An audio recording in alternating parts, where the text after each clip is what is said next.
on se retrouve pour la correction. Alors, vérifie si tu as trouvé la même chose que moi, même si moi, je n'ai pas simplifié x, on va voir pourquoi. Et je vais passer rapidement sur les calculs, parce que ce n'est pas le sujet, et me concentrer sur des petits points que tu risques d'avoir en contrôle, pour pas que tu aies peur si tu tombes dessus. Alors, premièrement, la différence entre les deux systèmes, c'est qu'ici, à droite, il y a des nombres autres que 0. Mais ça ne change rien, la méthode reste la même. Et dis-toi une chose, lorsque ici, tu as multiplié les deux lignes par les coefficients, à droite, le 0, tu l'as aussi multiplié.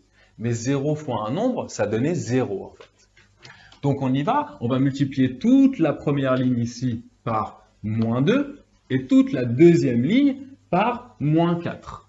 On obtient donc, tu as dû obtenir ça. Le nombre de droite, tu le multiplies aussi, évidemment. Donc ici, pas de souci normalement. Ensuite, je garde la première ligne et à la deuxième ligne, je lui enlève la première. Donc ça me permet d'avoir 8x moins 8x 0. C'est l'objectif de cette méthode. Voilà, je ne rentre pas dans les calculs. Normalement, tu as dû obtenir ça. Juste 12 moins 4, ça fait bien 16. Ici, je suis content. Équation du premier degré. Je fais passer mon moins 14 de l'autre côté et je n'oublie pas de simplifier ma fraction. J'obtiens donc ce résultat-là et j'injecte la valeur de y dans la première équation. Et là, normalement, tu dois me dire, bah non, attendez, là il y a 8, ici il y a 4, il y a moins 4, là il y a moins 6 et là il y a 3, ça n'a rien à voir. Parce qu'en fait, en réalité, il faut être malin.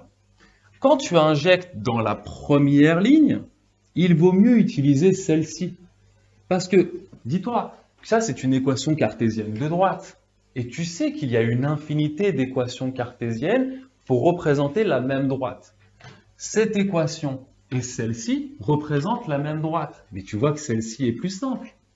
Donc l'idée, si tu veux être malin, même si tout à l'heure je te l'ai montré et ça marchait, mais en réalité, l'objectif c'est toujours d'être malin, la valeur que tu as ici de y, ne l'injecte pas dans cette ligne-là, pardon, dans celle-ci.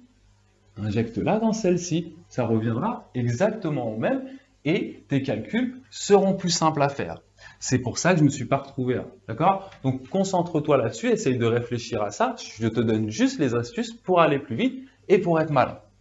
Donc ici, comme tout à l'heure, j'ai fait les calculs, je ne rentre pas dans les détails, j'obtiens ça, et ensuite je fais passer cette quantité-là de l'autre côté, je mets au même dénominateur, etc. Je calcule et j'obtiens 38 sur 7.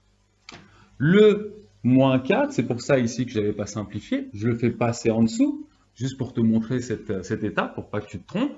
Et là, en fait, ici, encore une fois, il faut être malin. Tu pourrais faire moins 4 fois 7 et ensuite simplifier. Mais en réalité, 38 et 4 sont tous les deux divisibles par 2. 38 divisé par 2, ça fait 19. Et moins 4 divisé par 2, ça fait moins 2. Et moins 2 fois 7, ça fait moins 14.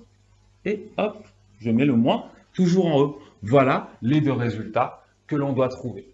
Voilà, je te laisse réfléchir à cette deuxième correction où je vais te donner les astuces pour être malin. Et à bientôt pour une prochaine vidéo.